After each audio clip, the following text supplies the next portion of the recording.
بتسمعوها اكيد، اللي بيتابع الاخبار والتلفزيون بيسمع دائما هون. هذه سلوان. هذه سلوان.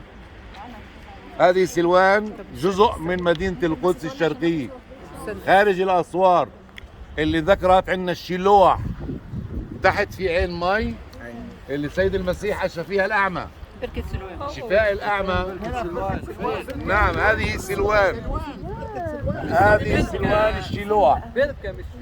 عين لا سلوان عين مي جارية كمان من زمن سيد المسيح. هذا الحي، هذا هو حي سلوان. فيه مشاكل برضه، لانه في كثير ناس من الفلسطينيين او اليهود بيدعوا لهم املاك، فاشتروا بعض البيوت. بتشوف هسه يمكن كم علم دولة اسرائيل بنص الحي، ساكنين يهود متدينين بين العرب، والبوليس بيحميهن 24 ساعة. على ايدنا الشمال الاقصى. فين هو؟ الاقصى. هذا الاقصى الاسود اللي هناك ده. هذا الاقصى. هذا الاقصى. هذا السور. هذا القبه هاي الرمادي اللي شو لون هذا اسود هيك. هذا هو الجامع الاقصى. هذا الجامع الاقصى. سيدنا المسيح دخل على القدس من الجنوب، من هون، من وين الشجره الطويله الثرو هاي، خش من جوا.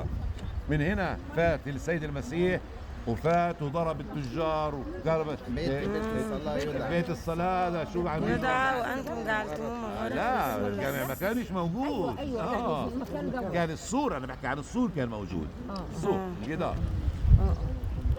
طبعا انتم مش شايفين بعد الاقصى في عندنا ميداني. عندنا ميداني على هاي مش مبين علي، بس حاط المبكى. حاط المبكى.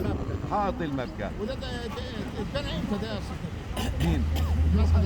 المسجد الاقصى انبنى حوالي 746 عبد الملك بن مروان. لا هو جزء من الحائط الغربي. نعم. معجزة شفاء الأعمى. الأعمى البس حاجة طيب. مش جايب. بالضبط. يعني احنا نروح البركه دي. تستمر. طبعا طبعا.